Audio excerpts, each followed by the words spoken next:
Laurent Saunier, quelles sont les principales attractions, les nouveautés cette année à la Nuit Blanche qu'il ne faudrait pas manquer?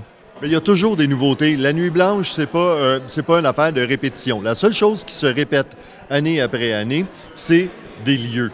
Puis souvent, à l'intérieur des lieux, il y a des activités qui sont différentes. C'est sûr que depuis 13 ans, il y en a qui sont devenues des traditions. Je pense par exemple au Spasme au Café Cléopâtre. Je pense à Poirier avec sa soirée Carnival au Club Soda. Fantasia qui est installé depuis plusieurs années au Théâtre Maisonneuve. Il y a des espèces d'activités comme ça qui ne bougent pas.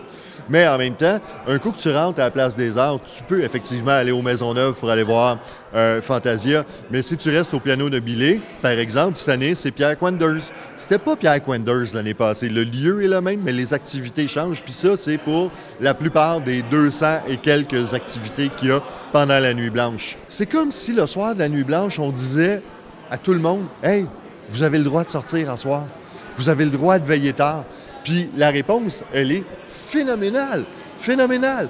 Puis c'est sûr qu'il n'y a pas beaucoup d'autres nuits où il y a autant d'activités qui se déroulent en même temps, mais le fait d'avoir cette concentration d'activités-là, on dirait que tout le monde trouve l'énergie qu'il faut pour sortir dehors, même si parfois, c'est déjà arrivé qu'il faisait un peu froid, on est quand même au mois de février, mais les gens sortent. Et ça, c'est vraiment cool. Puis effectivement, comme tu le dis, c'est très 7 à 77 ans, là aussi. Puis l'idée d'être de 7 à 77 ans fait aussi en sorte qu'il y a certains des partenaires qui commencent leur Nuit Blanche aussitôt que 17 heures.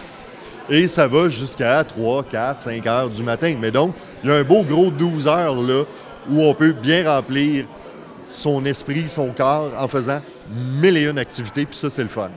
On a suggéré 4 parcours différents, dépendant de ce que les gens veulent faire, de ce que les gens aiment, de leur mobilité aussi durant cette nuit-là. Donc, il y a 4 thèmes, il y a 4 parcours, qui sont là, qui sont suggérés. Évidemment, il n'y a rien imposé parce que l'idée de la Nuit Blanche, c'est aussi de le faire dans la plus grande liberté possible. Ce que je trouve, moi, assez fascinant de tout ça, c'est de pouvoir faire des affaires que tu n'as pas le droit de faire la nuit d'habitude. Moi, rentrer au Musée d'art contemporain à 1h du matin, je trouve ça fascinant.